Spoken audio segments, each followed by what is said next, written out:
बिस्मिल्लाहिर्रहमानिर्रहीम। Welcome to my YouTube channel. आज हम फार्माकोलॉजी चैप्टर 18 में हम एंटीबायोटिक्स को डिस्कस करने जा रहे हैं।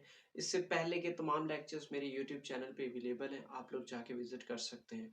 सिंध हो, पंजाब हो, फेडरल बोर्ड हो, केपीके हो, डजेंट मैटर आप किसी भी बोर्ड से बिलोंग करते हो, जनरल कंसेप्ट सबके लिए क्या, इस वजह से मुझे सारे पाकिस्तान के 10th क्लास के स्टूडेंट्स इधर चाहिए। ओके, असाइनमेंट्स चाहिए, असल बेस्ड क्वेश्चंस चाहिए तो भाई कमेंट सेक्शन में कमेंट करो ना, आपका भाई किस लिए बैठा है।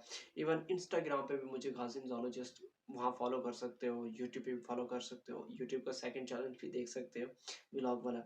और उसके अलावा जो है ना आप फेसबुक पे भी मुझे फॉलो कर सकते हैं। भाई कमेंट तो करो, बोलो तो सही, मैं आपको व्हाट्सअप चैनल का भी लिंक भेज दूंगा भाई। तो इन ये सारी चीज़ें, सारी फैसिलिटीज़ आप लोग, सिर्फ आप लोगों के लिए यार। तो चले हम अपने टॉपिक को डिस्कस करते हैं। देखो लास्ट वाले लेक्चर्स हमने सारे डिस्कस कर लिए हैं।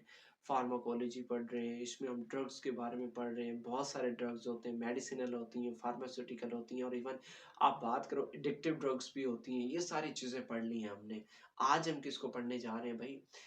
एंटीबायोटिक्स को पढ़ने जा रहे हैं। एंटीबायोटिक मतलब ऐसे ड्रग्स हैं, उनको हम डिस्कस करने जा रहे हैं, ठीक है। अब भाई एंटीबायोटिक्स का क्या है कि एंटी होती है बायोटिक्स, जो मैक्रो ऑर्गेनिज्म है उनके एंटी होते हैं। अब मैक्रो ऑर्गेनिज्म में स्पेशली बैक्टीरिया के अगेंस्ट होते हैं, ठीक है। Antibiotics are discovered against bacteria. Okay, अब ये क्या करते हैं कि बैक्टीरिया की ग्रोथ को क्या करते हैं, उसकी रिप्रोडक्शन को क्या करते हैं, स्टॉप करते हैं। और उसके अलावा ये जो एंटीबायोटिक्स हैं, या तो ये बैक्टीरिया से ऑब्टेन किए जाते हैं या फंजाई से ऑब्टेन किए जाते हैं, दोनों से ऑब्टेन किए जा सकते हैं। ओके, तो चले इस चीज़ को मैं थॉरोली कंप्लीटली बताता हूँ। Antibiotic is a drug that retard the growth of bacteria. भाई ग्रोथ, बैक्टीरिया की ग्रोथ को रोक देता है, उसको रिप्रोड्यूस करने ही नहीं देता, ठीक है। अब they are produced are by are derived from macro organism. Bacteria से भी ऑब्टेन होती हैं और फंजाई से भी ऑब्टेन होती हैं। ओके, अब एंटीबायोटिक्स हो सकता है बैक्टीरिसाइडल हो, मतलब बैक्टीरिया का क्या मतलब है, बैक्टीरिया साइडल का क्या मतलब है, किल करना। तो दे किल द बैक्टीरिया। बैक्टीरिसाइडल ऐसे होते हैं जो बैक्टीरिया को किल करते हैं। और बैक्टीरियोस्टेटिक कौन से हैं? अब बैक्टीरियोस्टेटिक कौन से हैं कि वो क्या करते हैं कि बैक्टीरिया की ग्रोथ को रोकते हैं, ठीक है। मतलब बैक्टीरिया को ग्रो नहीं करने देते, उसे पकड़ के रखते हैं, भाई आपने नहीं ग्रो करना वरना लड़ाई हो जाएगी। ओके, अब जो ऑफ कोर्स हमने बैक्टीरियोस्टेटिक और बैक्टीरियोसाइडल क्लियर है। अब नेक्स्ट क्या चीज है, ब्रॉड स्पेक्ट्रम एंटीबायोटिक्स। मतलब ऐसे एंटीबायोटिक्स जो ज्यादा इन्फेक्शंस के लिए इस्तेमाल होते हैं, ठीक है। Are used to treat wide range of infection. ये चीज इधर है, मैं आपको समझा दूंगा आगे। ये सारे के सारे ये सल्फर ड्रग्स है, या ये टेट्रासाइक्लिन है, ये ब्रॉड स्पेक्ट्रम है। ओके, अब नैरो स्पेक्ट्रम एंटीबायोटिक्स कौन से है कि only effective against a few types of infection, ठीक है। कि फ्यू टाइप्स ऑफ इन्फेक्शंस के अगेंस्ट ये क्या होती है भाई, एक्टिव होती हैं। और इनकी एग्जांपल में है पेनिसिलिन और एरिथ्रोमाइसिन। एक्चुअली आई होप यहाँ आप लोगों को क्लियर नजर आ रहा होगा, ठीक है। अब यहाँ तक बात क्लियर है कि जो ब्रॉड स्पेक्ट्रम है वो भाई ज्यादा डिजीज के लिए इस्तेमाल होती हैं, जो नैरो स्पेक्ट्रम है वो चंद एक डिजीज के लिए इस्तेमाल होते हैं, ठीक है। क्लोस्ट्रीडिया जो बैक्टीरिया के जो इन्फेक्शंस होते हैं, स्ट्रेप्टोमाइसिन बैक्टीरिया के, स्ट्रेप्टोकोकस बैक्टीरिया, ऐसे जितने भी उनके इन्फेक्शंस के लिए इनको इस्तेमाल किया जाता है। ओके, अब नेक्स्ट क्या चीज है कि भाई एंटीबायोटिक्स की क्लासिफिकेशन, मेजर ग्रुप्स कौन सी हैं एंटीबायोटिक्स की, ठीक है। तो एक है सिफेलोस्पोरिन। सिफेलोस्पोरिन एक्चुअली क्या होती है कि ये interfere with the synthesis of bacterial cell wall. भाई बैक्टीरिया का सेल वॉल बनने नहीं देते, उनकी ऐसी की तैसी। देखते हैं कैसे सेल वॉल बनाते हैं। एक्चुअली होता क्या है कि वो बैक्टीरिया की जब सेल वॉल ग्रो नहीं होगी, तो आपको पता है बैक्टीरिया की जान कौन बचाता है? Cell wall. जब सेल वॉल ही नहीं होगा तो बैक्टीरिया बचेगा नहीं। ओके, तो ये क्या होती है, बैक्टीरिसाइडल होती है कि मतलब बैक्टीरिया को किल कर देते हैं भाई। अब obtain from Acremonium fungi. Actually Acremonium fungi क्या होता है कि वो उसको कॉमनली हम फेलोस्पोरियम फंजाई भी कहते हैं। ओके, अब ये सेप्रोट्रॉप होती है। सेप्रोट्रॉप मतलब डेड ऑर्गेनिक मैटर से इनको सेपरेट किया जाता है। Got it. अब नेक्स्ट क्या है, नमूनिया को ट्रीट करने के काम आते हैं, सॉर थ्रोट्स को, टॉन्सिलाइटिस को, और इसी तरीके से आप ब्रोंकाइटिस की बात भी कर सकते हो कि these all infections are cured by the help of cephalosporins. Okay, अब नेक्स्ट क्या चीज है, टेट्रासाइक्लिन। टेट्रासाइक्लिन, ठीक है। अब इसमें क्या होता है कि ये ब्रॉड स्पेक्ट्रम बैक्टीरिया और बैक्टीरियोस्टेटिक एंटीबायोटिक्स हैं भाई वाइड रेंज के लिए इस्तेमाल होते हैं। अब वाइड रेंज के अलावा वो क्या करते हैं कि भाई ब्रॉड स्पेक्ट्रम में ज्यादा डिजीज के लिए इस्तेमाल होते हैं और बैक्टीरिया की ग्रोथ को रोकते हैं। ठीक है, बैक्टीरियोस्टैटिक का क्या मतलब है कि भाई उनकी ग्रोथ को रोकते हैं। ठीक है, अब उसके अलावा inhibit the bacterial protein synthesis.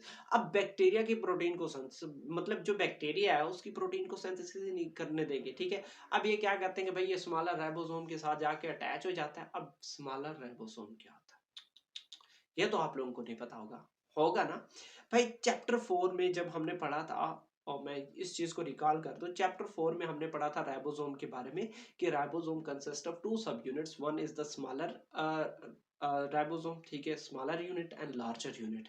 अब जो स्मॉलर यूनिट होता है उसके साथ जाके क्या होता है, वो अटैच हो जाता है। अगर जैसे उसके साथ अटैच होगा तो भाई वो कंबाइन नहीं होंगे। अगर राइबोसोम के यूनिट्स कंबाइन नहीं होंगे तो प्रोटीन की सिंथेसिस नहीं होगी। अगर नहीं होगी तो बैक्टीरिया बेचारा समझ जाओ। ओके, अब फर्स्ट जो टेट्रासाइक्लिन मेडिसिन है वो कहां से ऑब्टेन किए गए, derived from fermentation of एक्टिनोमाइसीट्स। एक्टिनोमाइसीट्स actually ये क्या होती है, बैक्टीरिया होती है। जैसे हमने यहाँ बात की एक्रोमोनियम क्या फंजाई है, तो ये एक्टिनोमाइसीट्स क्या है कि ये भाई बैक्टीरिया है। और कौन सा bacteria, gram positive bacteria. Okay, अब नेक्स्ट क्या है कि ये भाई आरटीआई, रेस्पिरेटरी ट्रैक इन्फेक्शन, मतलब उसके लिए इस्तेमाल होता है।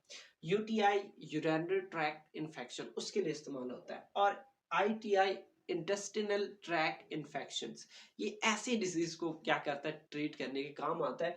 माजरत टाइम वो जगह काम थी, मैंने इनको शॉर्ट फॉर्म में लिख लिया। ओके, टाइम तो टाइम है, मैं भाई आप लोगों के लिए अवेलेबल हो चाहे जितना भी टाइम हो। ओके, अब नेक्स्ट क्या चीज है कि सल्फा ड्रग्स, सल्फोनामाइड्स भी कहते हैं, इनमें मतलब अमाइनो ग्रुप मौजूद होता है। अब ये क्या होती है, ब्रॉड स्पेक्ट्रम एंटीबायोटिक्स होती है, ब्रॉड स्पेक्ट्रम।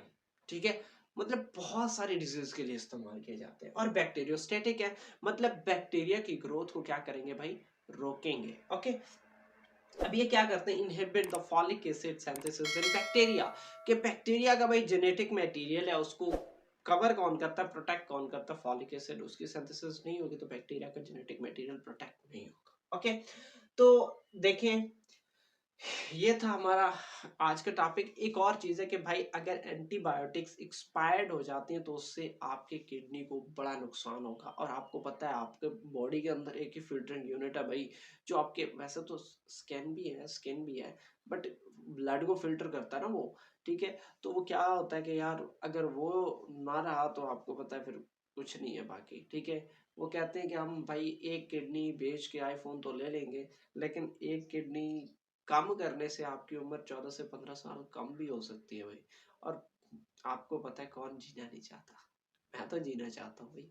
तो इस वजह से ठीक है भाई, इन चीज़ों को मतलब एक्सपायर्ड मेडिसिन से भाई बचना है। इनको गलत इस्तेमाल नहीं करना। यूज़ करने से पहले भाई इनको अच्छे तरीके से देख लो कि भाई एक्सपायर्ड है या नहीं है, इसकी डेट बची हुई है या नहीं बची हुई। ओके, तो भाई जान सबसे पहले कीमती है, बाकी चीज़ें बाद में। ओके, तो सब्सक्राइब लाजमी करना है वरना मैं कह रहा हूँ लड़ाई हो जाएगी। ठीक है, मैं वैसे पंगे फटा हो जाएगा। ठीक है, तो इंशाल्लाह मिलते हैं नेक्स्ट वीडियो में, तब तक इजाजत चाहता हूँ। ओके, अल्लाह हाफिज।